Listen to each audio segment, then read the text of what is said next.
Hello student, welcome back to my channel comps Geeta. Good afternoon everyone. चलिए तो आज start करते हैं। यहाँ पे राम कुमार है तो राम कुमार का हम टॉपिक देखेंगे। इससे पहले तो मैंने आपके आर्टिस्ट करा ही दिए हैं और कोशिश करा करिए कि जितने भी आर्टिस्ट में कराऊँ तो उसको अच्छे से लर्न करिए, क्योंकि देखो आप भी जानते हैं कि एक एक नंबर के लिए बहुत सारे क्वेश्चंस होते हैं। आप एक ही चैप्टर से एक ही नंबर आप ले पाते हैं, ठीक है। तो कोशिश करा करिए कि आप उसको अच्छे से लर्न करिए अगर आप बाकी में सिलेक्शन चाहते हैं तो, ठीक है। ये नहीं कि मैं यहाँ पर आपको मैटर देती जा रही हूँ और आप उसको लर्न नहीं कर रहे हैं। आप कोशिश करा करिए कि उसको बार बार उसको देखिए और लर्न करिए। देखो जो ये आज का टॉपिक मैं बताने जा रही हूँ राम कुमार है, तो ये बहुत ही ज़्यादा इम्पोर्टेंट टॉपिक है, ठीक है। तो इसको बिल्कुल ध्यान से समझेंगे और ध्यान से पढ़ेंगे। यहाँ से एक भी क्वेश्चन आपका, इतनी गारंटी दे रही हूँ, एक भी क्वेश्चन आपका बिल्कुल बाहर नहीं जाएगा। इसी से ही आपके क्वेश्चन जरूर आएगा और यहाँ से राम कुमार का तो आपका जरूर पूछा जाएगा कि बहुत ही ज़्यादा मोस्ट इंपॉर्टेंट, बोलिए कि मतलब मोस्ट इंपॉर्टेंट है ये टॉपिक, ठीक है। तो बिल्कुल इसको ध्यान से जरूर पढ़िएगा, ठीक है। तो चलिए बाकी जो स्टूडेंट हैं जल्दी से 1 मिनट जो भी है स्टूडेंट कम से कम ग्रुप में शेयर कर दीजिएगी ताकि और भी स्टूडेंट को ये मैटर मिल सके, ठीक है। बाकी तो आप कर ही देते हैं मुझे लगता है, तो बाकी करिए सारे स्टूडेंट, ठीक है। तो फिर स्टार्ट करते हैं। यहाँ पर राम कुमार है, ठीक है। राम कुमार के बारे में हम पहले देखते हैं। देखो यहाँ पर मैंने कोई जन्म नहीं लिखा है और कोई ना मृत्यु लिखी है, लेकिन यहाँ पर देखो राम कुमार का बस ये पूछ लिया जाता है कि ये कहाँ से हैं। इनका जन्म नहीं पूछा जाएगा कि जन्म कौन से दिन हुआ है, कौन से, और उनकी मृत्यु कब हुई है। बस ये पूछ लिया जाता है कि कौन सी जगह हो सकता है और कौन सी मतलब कहाँ के हैं ये, ठीक है। तो राम कुमार है तो ये शिमला, हिमाचल प्रदेश, ये चीज याद रखनी है। बस एक पहला पॉइंट, ठीक है। सबसे पहले एक एक चीज करके ध्यान समझेंगे, बिल्कुल भी एकदम कोई भी कंफ्यूजन आपको क्रिएट नहीं होगा अगर आप ध्यान से यहाँ पर एक एक मेरी बातों को ध्यान से सुनते हैं तो, ठीक है। तो यहाँ पर राम कुमार है तो 1924 में ये इनका जन्म होता है। कहाँ पर? शिमला, हिमाचल प्रदेश, ठीक है। अगर हम इनकी मृत्यु की बात करें तो मृत्यु इनकी है दिल्ली, मतलब 14 अप्रैल 2018, ठीक है। बस इतना आपको याद रखना है, ठीक है। ये अगर हम इनके बारे में देखते हैं कि राम कुमार जाने जाते हैं तो यहाँ पर मैंने आपको लिख भी रखा है, ठीक है। तो मतलब जाने जाते हैं तो ये अमूर्त घनवादी, देखो यहीं से हम बता देते हैं, एक एक पॉइंट आपको याद रहेगा, ठीक है। तो ये अमूर्त घनवादी और दृश्य चित्रकार, मतलब अमूर्त घनवादी दृश्य चित्रकार तथा हिंदी साहित्यकार, मतलब दोनों ही याद रखिएगा कि अमूर्त घनवादी दृश्य चित्रकार तथा हिंदी साहित्यकार के रूप में इनको जाना जाता है। ये 2 पॉइंट आप यहाँ से आपके कम से कम 2 पॉइंट क्लियर हो गए। पहले तो राम कुमार का जन्म आपने देख लिया, मृत्यु देख ली, ठीक है। दूसरा पॉइंट आपको देखना है कि ये किस में जाने जाते हैं, तो अमूर्त घनवादी दृश्य चित्रकार के रूप में जाने जाते हैं और हिंदी साहित्यकार के रूप में जाने जाते हैं। ये 2 पॉइंट आपको इनके क्लियर हो गए। जो इंपॉर्टेंट है वो मैं सबसे पहले बता रही हूँ, ठीक है। अगर हम बात करें कि इनके बारे में कि जो सबसे पहले इनके जो दृश्य चित्र, यानी कि जो वाराणसी के दृश्य चित्र जो बनाए हैं घनवादी में, यहाँ पर अमूर्त घनवादी में सबसे पहले यहाँ पर अमूर्त का अगर देखते हैं कि अमूर्त शैली का जो उत्तम उदाहरण मिलता है वो वाराणसी के दृश्य चित्र और शिमला के दृश्य चित्रों में इनका मिलता है, ठीक है। तो यहाँ पर आधुनिक अमूर्तवादी जो दृश्य चित्रकार है यानी कि घनवादी में इन्होंने किया था, तो सबसे पहले आपको इनको देखने को मिल जाता है, ठीक है। ये चीज आप पॉइंट क्लियर कर लीजिए। देखो यहाँ से आपके क्वेश्चंस बनते ही बनते हैं, बहुत ज्यादा क्वेश्चन कर लिया जाता है कि वाराणसी के जो दृश्य चित्र है या वाराणसी के घाट के दृश्य चित्र है वो किसने करे हैं, ठीक है। तो आप आंसर लगा सकते हैं राम कुमार, ठीक है। अगर पूछ लिया जाए कि शिमला के दृश्य चित्र किसने बनाए हैं तो आप आसानी से आंसर दे सकते हैं किसके? राम कुमार का दे सकते हैं। तो सारे स्टूडेंट जल्दी से कमेंट करके बताइए कि वाराणसी के और घाट के और कश्मीर के और यहाँ पर हरिद्वार के किसने चित्र और भी बनाए हैं। जल्दी से सारे स्टूडेंट बताइए कि किसने बनाए थे। इसको पहले मैंने करा भी चुकी हूँ, ठीक है। देखते हैं आप स्टूडेंट कितना पढ़ते हैं, तो जल्दी से बताइए। देखो यहाँ पर ऐसे क्वेश्चन पूछ लिए जाते हैं तो बिल्कुल भी कंफ्यूज ना क्रिएट हो, इसीलिए मैं आपको ये क्वेश्चन पूछ रही हूँ, ठीक है। इससे पहले मैं करा भी चुकी हूँ तो आप देखिए कि क्या है क्या नहीं, ठीक है। तो आप बिल्कुल कंफ्यूज बिल्कुल भी मत क्रिएट करना, क्योंकि यहाँ पर इन्होंने बनाए हैं वो अमूर्त घनवादी में बनाए हैं, ठीक है। बाकी इन्होंने वो जो बनाए थे वो लैंडस्केप में बनाए थे, जो कश्मीर के बनाए थे और हरिद्वार के बनाए हैं और बनारस के घाट के भी दृश्य चित्र बनाए हैं, ठीक है, ये चीज याद रखना। ठीक है, जो ये तो चीज मैंने आपको बता ही दी है कि जाने जाते हैं तो अमूर्त घनवादी दृश्य चित्रकार और हिंदी साहित्यकार के रूप में इनको जाना जाता है। इन्होंने बहुत सारी कहानियां भी लिखी थी। ठीक है, अब हम देखते हैं कि इन्होंने कहानियों की शुरुआत कैसे करी और दृश्य चित्रों की शुरुआत कैसे करी है। चलिए, तो यहाँ पर हम अब स्टार्टिंग करते हैं। तो सबसे पहले देखते हैं कि ये जो शौकीन थे वो किसके शौकीन थे? वायलिन बजाने के शौकीन थे। ठीक है, सबसे पहले ये चीज याद रखिएगा कि वायलिन बजाने के शौकीन थे। यहीं से स्टार्ट करते हैं। ठीक है, इसलिए एक एक पॉइंट को अच्छे से समझिएगा और बाकी इधर पर बिल्कुल ध्यान नहीं देना है। जितना मैं बताती जा रही हूँ बस आप उसको ध्यान दीजिएगा। ठीक है, आपको बहुत अच्छे से समझ में आएगा। चलिए, तो वायलिन बजाने के शौकीन थे। अब हम बात करते हैं इनकी कला की आरंभिक शिक्षा। मतलब जो राम कुमार थे, इन्होंने कला की कोई आरंभिक शिक्षा इन्होंने औपचारिक रूप से नहीं ली थी। यानी कि ऐसा नहीं है कि उन्होंने कोई स्कूल में एडमिशन ले लिया या फिर कॉलेज में कोई एडमिशन ले लिया और वहां से इन्होंने कला की शिक्षा प्राप्त करी, तो ऐसा बिल्कुल भी नहीं है। इन्होंने मतलब एक अलग से, जैसे कोचिंग, जैसे मान लीजिए जैसे आप लोग कोचिंग करते हैं वैसे ही इन्होंने एक मतलब साधारण रूप से इन्होंने एक कला की शिक्षा ली थी। ठीक है, तो यहाँ पर हम बात करते हैं कि कला की आरंभिक शिक्षा की विधिवत नहीं थी। ठीक है, मतलब विधिवत नहीं थी, कहीं से भी किसी भी आर्टिस्ट से जाके इन्होंने सीख लिया है कला की शिक्षा। ठीक है, वैसे कोई औपचारिक रूप से इन्होंने, जैसे कि और आर्टिस्ट में पढ़ते हैं कि यहाँ से डिप्लोमा प्राप्त किया, इस स्कूल में एडमिशन लिया, तो इन्होंने कला की शिक्षा कोई नहीं ली थी। ठीक है, तो अब हम बात करते हैं यहाँ पे ग्रेजुएशन है। जो इनका ग्रेजुएशन है वो यानी कि बीए इन्होंने किया था। ठीक है, बीए किया था। बीए के बाद उन्होंने किस में किया था? अर्थशास्त्र में पोस्ट ग्रेजुएट किया है। ठीक है, और कौन से स्कूल से किया है? तो सेंट स्टीफंस। ठीक है, सेंट स्टीफंस है तो वो यहाँ पर दिल्ली में, यानी कि जो दिल्ली का कॉलेज है सेंट स्टीफंस, तो वहां से इन्होंने किया है। ठीक है, यहाँ पर कॉलेज लिख सकते हैं, कॉलेज दिल्ली। ठीक है, ये चीज याद रखना।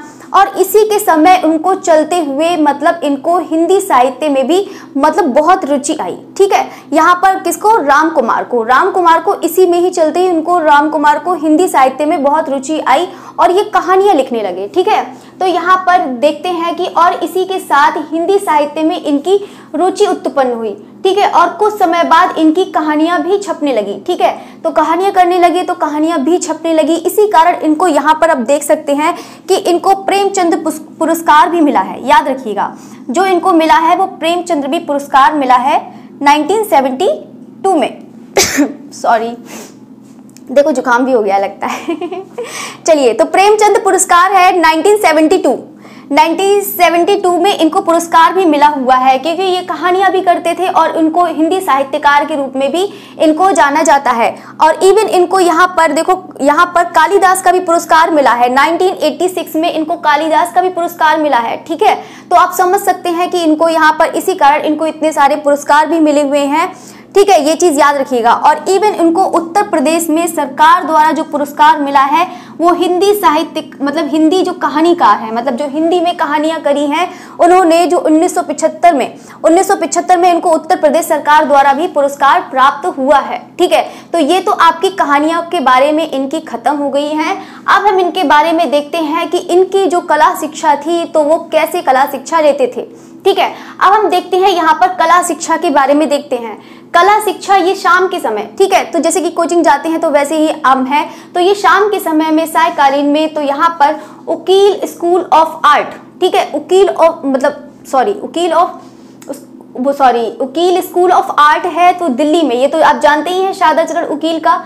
ठीक है, तो यहाँ पर दिल्ली में शैलोज मुखर्जी से, ठीक है, इन्होंने शैलोज मुखर्जी से शिक्षा ली। ठीक है, अब मान लो क्वेश्चन ऐसे पूछ लिया जाता है कि इन्होंने जो कला शिक्षा ली थी वो उन्होंने राम कुमार ने वो किसके निर्देशन में कला शिक्षा ली थी, तो किसके? शैलोज मुखर्जी में कर सकते हैं। ठीक है, यहाँ से मैं आपको क्वेश्चन भी बताती जा रही हूँ कि कैसे कैसे राम कुमार से क्वेश्चंस आपके बन सकते हैं, तो बिल्कुल इसको ध्यान से समझिएगा, अच्छे से पढ़िएगा। ठीक है, राम कुमार ये समझ लीजिए कि मोस्ट इंपॉर्टेंट है, आपके एग्जाम में आएगा ही आएगा, इस बात की गारंटी है, जरूर आएगा राम कुमार। ठीक है, तो यहाँ पर अगर हम पूछते हैं कि यहाँ पर कला की शिक्षा किसके निर्देशन में, तो आप बता सकते हैं कि शैलोज मुखर्जी के। ठीक है, तो अगर इन्होंने ऐसे नहीं कि शैलोज मुखर्जी ही से शिक्षा ली थी, और भी यहाँ पर आगे हम देखेंगे इन्होंने किससे शिक्षा ली थी। ठीक है, तो ये तो चीज आपकी बात हो गई। ठीक है, अगर हम देखो यहाँ पर तो आपने बात कर ली कि उकील स्कूल ऑफ आर्ट दिल्ली में शैलोज मुखर्जी से ली थी।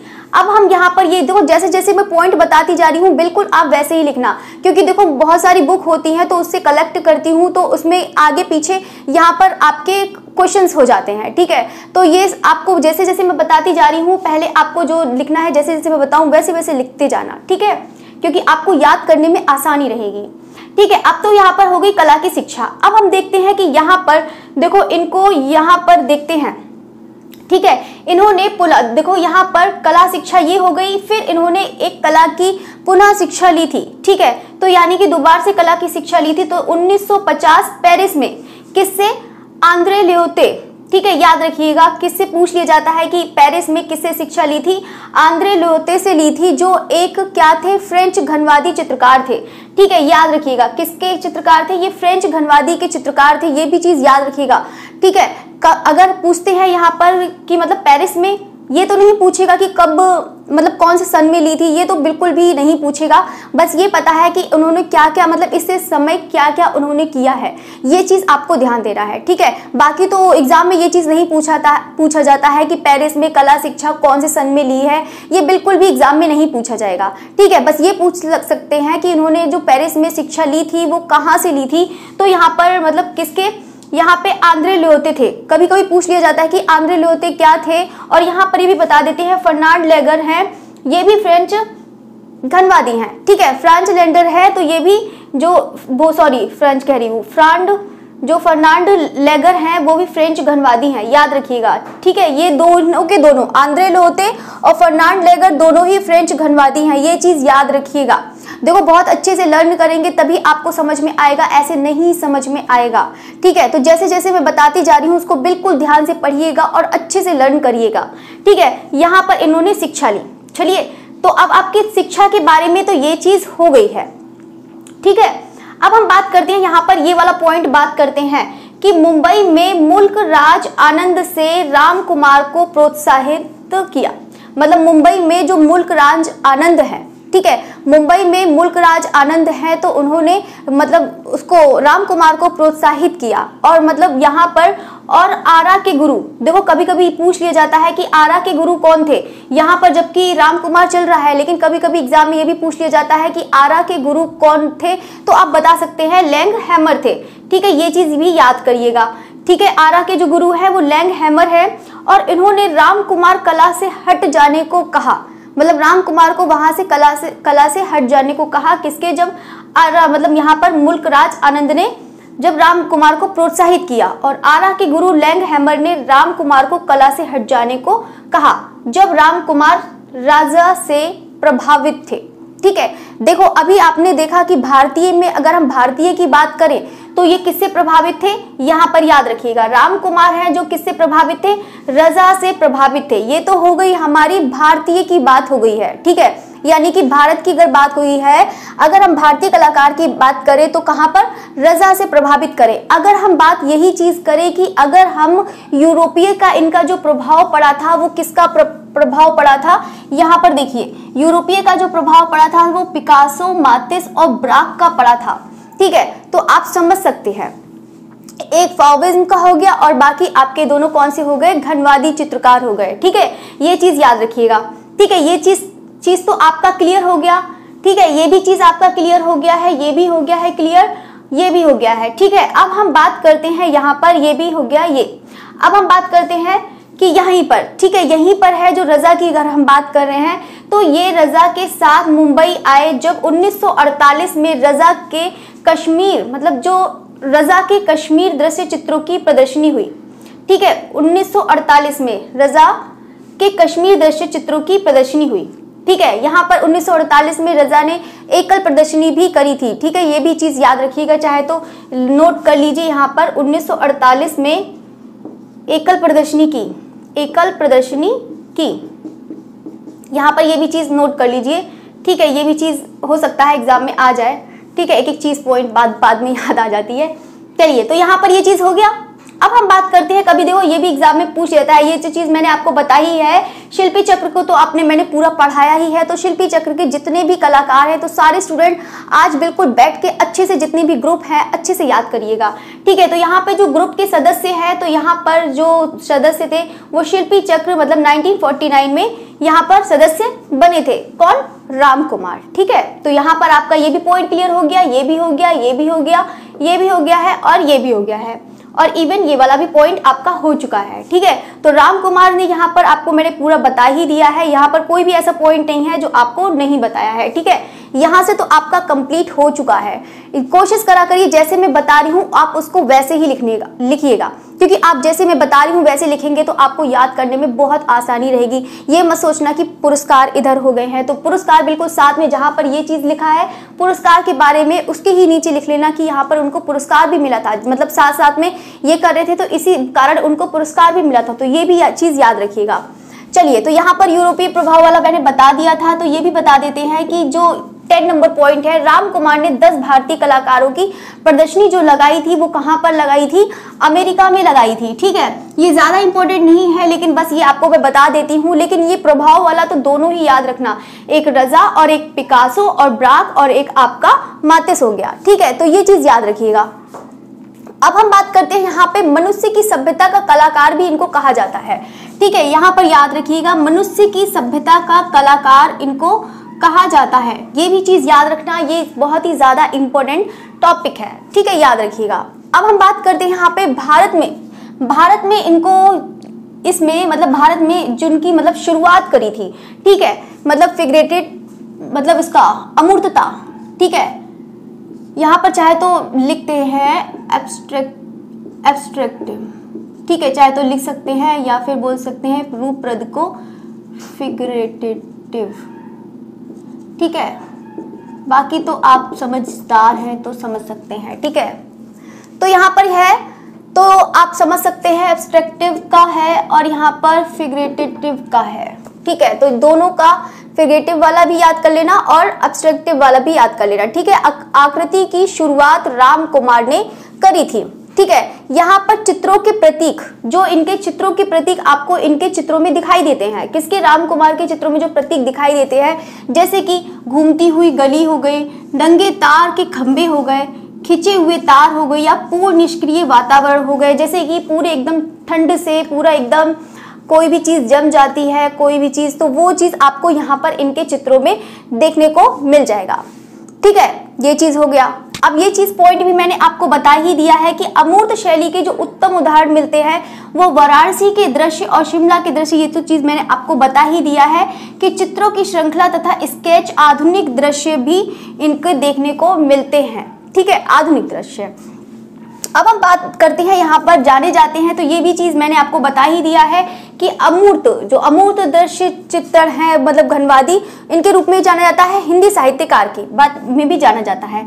अगर हम इनकी बात करें, इनकी जो विशेषता थी, यानी कि जो रंग बनाते, मतलब जो कलाकारी करते थे, जो इनकी टेक्निक थी वो कैसी थी, चलिए। तो यहाँ पर रंगों को चाकू के किनारे की सहायता से खुरस देते थे, मतलब यहाँ पर रंगों के मतलब उसको जो पेंटिंग बनाते थे उसको जो चाकू होता है, चाकू का मतलब ये है तो स्पैचुला की बात कर रहे हैं, नाइफ की बात कर रहे हैं, ठीक है। तो यहाँ पर उसको कैनवास में ऐसे खुरच दिया जाता था जिस पर उस पर कैनवास पर बुनावट का प्रभाव पड़ता था, जैसे होता है कोई बुनावट होता है, जैसे कि स्वेटर जैसे मान लीजिए, तो उसके जो बुनावट का जैसे होता है उसका प्रभाव इन पर पड़ता था, जिससे ये जो खुरसते थे, ठीक है, याद रखिएगा, ठीक है। अगर हम बात करें यहाँ पे रंग की बात करें तो सर्वाधिक रंग जो सबसे मतलब मिले हैं वो किस में मिले हैं? तैल या फिर एक्रेलिक कलर में मिले हैं, ठीक है। ये तो चीज मैंने आपको बता ही दिया है कि उत्तर प्रदेश सरकार द्वारा पुरस्कार इनको 1975 हिंदी कहानी के रूप में मिला था और मध्य प्रदेश का कालिदास पुरस्कार 1986 में मिला था। अगर हम बात करें प्रेमचंद पुरस्कार तो 1972 में मिला था। इवन इनको पद्म भूषण भी पुरस्कार मिला था 2010 में। देखो 1 मिनट में ये आपको बता दूं कि अगर आपको जैसे कि कोई भी क्वेश्चन होता है तो जैसे कि पद्म भूषण अलग है, पद्म विभूषण अलग है, तो 1 मिनट उसकी लिस्ट अलग अलग बना लीजिएगा कि पद्म भूषण किसको मिला है, पद्म विभूषण किसको मिला है, तो कालिदास सम्मान पुरस्कार किसको मिला है, ये चीज आप जरूर बना लीजिएगा। ठीक है, अब हम बात करते हैं यहाँ पर इनको इवन यहाँ पर ललित कला अकादमी की फेलोशिप भी मिली हुई है। ठीक है, ये भी चीज याद रखिएगा, वो 2011। ठीक है, यहाँ पे सन आपको नहीं पूछेगा कि हो सकता है कि पद्म भूषण का तो 1 मिनट सन पूछ सकता है कि कौन से में पद्म भूषण इनको मिला था। ठीक है, लेकिन ये कभी नहीं पूछेगा कि कालिदास सम्मान पुरस्कार की कौन से सन में मिला था। तो बस ये पूछ सकता है कि कालिदास सम्मान पुरस्कार, आपको 4 ऑप्शन दे दिए जाएंगे तो आपको बता सकते हैं कि कहाँ किसको मिला था। ठीक है, ये चीज याद रखिएगा। ठीक है, यहाँ पर मध्य प्रदेश का अगर कालिदास सम्मान पुरस्कार की बात करें, मध्य प्रदेश का है ये। ठीक है, तो अगर बात करें तो आपको 1986। चलिए, तो अब हम बात करते हैं इनकी फिल्म की बात करते हैं। फिल्म भी इनकी याद करना है, लाल भी उदास हो सकता है। ठीक है, लाल भी उदास हो सकता है, even red can be sad. ठीक है, even red can be sad. ठीक है, निर्माता है अमिताभ दत्त है। ठीक है, ये दत्त लिखा हुआ है, याद रखिएगा, थोड़ा सा लिखने में प्रॉब्लम हो जाती है ना। चलिए, तो ये चीज तो मैंने आपको बता दी है। अब हम इसके बाद बात करेंगे राम कुमार के चित्र। तो पहले से सारे स्टूडेंट ये बताइए कि जितना मैंने समझाया है वो समझ में आया है या नहीं आया है। देखो, ये चीज मैं जो आपको बता रही हूँ उसको बहुत अच्छे से याद करिएगा, क्योंकि यहाँ पर ये राम कुमार है तो बहुत ही ज्यादा इंपॉर्टेंट टॉपिक है और उसको अच्छे से लर्न करिएगा। यहाँ से एक गारंटी बता रही हूँ कि यहाँ से एक भी क्वेश्चन आपका राम कुमार से बिल्कुल भी बाहर नहीं जाएगा अगर आपका राम कुमार आएगा एग्जाम में। वैसे तो बहुत ही ज्यादा मोस्ट इंपॉर्टेंट है, आने के बिल्कुल चांसेस हैं। ठीक है, तो यहाँ पे राम कुमार बिल्कुल याद करिएगा, पूरा याद करिएगा। अब हम देखते हैं यहाँ पर चित्रों के बारे में, देखते हैं कि इनके चित्र जो कौन कौन से हैं, मोस्ट इंपॉर्टेंट इनके चित्र भी है। ठीक है, तो सारे स्टूडेंट बिल्कुल एकदम लास्ट से बिल्कुल शुरू तक लास्ट तक बिल्कुल जुड़े रहिएगा। ठीक है, चलिए, तो अब हम इनके चित्रों के बारे में देखते हैं। यहाँ पर चित्र देखते हैं, बनारस के घाट है, यहाँ पर देखते हैं। ठीक है, तो देखो ये बिल्कुल लास्ट तक रुके रहिएगा। ठीक है, तो यहाँ पर बिल्कुल है, मैं बताऊंगी कि कौन से इंपॉर्टेंट है, उसको भी अच्छे से ध्यान से पढ़िएगा। ठीक है, तो यहाँ पर पहले तो है, ये तो मोस्ट इंपॉर्टेंट है, यहाँ पर बनारस के घाट के दृश्य है। ठीक है, ये एक्रेलिक में बने हैं, ये एक सीरीज है। ठीक है, जो बनारस के घाट का है ये एक सीरीज है। ठीक है, तो यहाँ पर याद रखिएगा। ठीक है, एक्रेलिक में है और ये सीरीज मोस्ट इंपॉर्टेंट है। ये वाला वैगबॉन्ड है। ठीक है, या वैगबॉन्ड भी बोल सकते हैं या फिर वागाबॉन्ड भी बोल सकते हैं। ठीक है, तो कुछ बुक में लिखा होगा वागाबॉन्ड लिखा होगा, कुछ बुक में वैगबॉन्ड लिखा होगा। तो ठीक है, तो दोनों ये मत सोचिए कि ये है वैगबॉन्ड पढ़े या वागाबॉन्ड पढ़े। ठीक है, तो दोनों ही याद करिएगा। ठीक है, ये भी मोस्ट इंपॉर्टेंट है, ये वाला भी मोस्ट इंपॉर्टेंट है। ठीक है, तो क्रिस्टी न्यूयॉर्क की नीलाम में ये यहाँ पर $1.1 मिलियन में इसकी नीलामी हुई थी। ठीक है, ये चीज याद रखिएगा। 2 पॉइंट यहाँ पर आपके हैं, दोनों पिक्चर्स हैं वो जरूर याद करिएगा। अब हम बात करते हैं बेरोजगार, इंपॉर्टेंट है, ज्यादा नहीं बोल सकते हैं, बेरोजगार हैं तो सभी बेरोजगार हैं, है ना। चलिए, तो यहाँ पे स्नातकोत्तर है, ये भी ज्यादा नहीं है। खंडर है, ये इंपॉर्टेंट है। अलविदा है, अलविदा ये भी इंपॉर्टेंट है। अतीत बना है, तैल में बना है ये। ठीक है, ये भी इंपॉर्टेंट है। स्वप्न है, ये वेरी इंपॉर्टेंट है। ठीक है, जो वेरी इंपॉर्टेंट है उसको तो अच्छे से याद करना, जो मोस्ट इंपॉर्टेंट वाले उसको ये दो, और ये यहाँ पर स्वप्न तैल। ठीक है, परिवार है, फैमिली।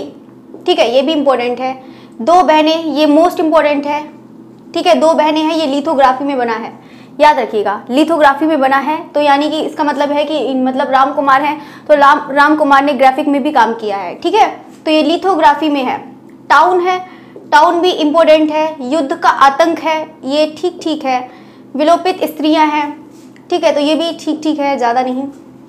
अंधेरा जंगल, ठीक है, तो ये भी ज़्यादा नहीं है। आधुनिकता के संगार, लद्दाख मॉनेस्ट्री मोस्ट इंपॉर्टेंट है ये वाला। ठीक है, तो याद रखिएगा, लद्दाख मॉनेस्ट्री है और आधुनिकता के संसार है, ये भी ठीक ठीक है, याद करिएगा। जो मैंने इंपॉर्टेंट बताए हैं वो तो उसको बहुत अच्छे से याद करिएगा, क्योंकि एग्जाम में ऐसे इस टाइप से ऐसे क्वेश्चन पूछ लिए जाते हैं। ठीक है, तो यहाँ पर जो राम कुमार है तो राम कुमार में ज़्यादातर तो उनकी जो पिक्चर से ज़्यादा उनकी विशेषता पूछी जाती है। ठीक है, जो आपको मैंने यहाँ पर पढ़ाई है, जो आपको हिंदी साहित्य और यहाँ पर जितनी भी उनकी श्रृंखला के बारे में बताया है, या फिर उनका जो टेक्निक है वो बताई है, या फिर जो उनके सम्मान प्राप्त हुए हैं वो बताया है, या फिर उनकी कला शिक्षा हो गई, या फिर किसके निर्देशन में, ये चीज़ ज़्यादा पूछी जाती है। ठीक है, तो यहाँ पर ये भी पूछ लिया जाता है कि कौन सी ऐसे है जो बिल्कुल औपचारिक रूप से इन्होंने शिक्षा नहीं ली थी, ये भी पूछ लिया जाता है।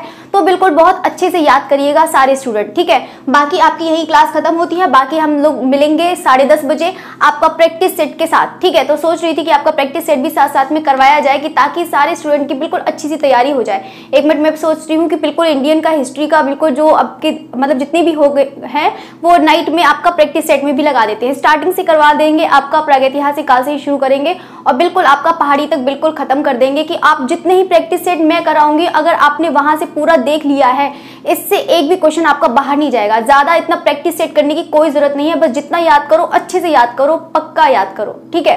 ये नहीं कि भूल जा रहे हैं, प्रैक्टिस सेट में नए नए क्वेश्चन पे लगे पड़े हैं और सारा मैटर पूरा हौच पौच कर दिया है, तो ये मत करिएगा, ठीक है। तो जो भी याद करिए कम याद करिए लेकिन बिल्कुल पक्का याद करिए, ठीक है। तो बाकी हम 10:30 मिलते हैं। Okay, thanks for watching.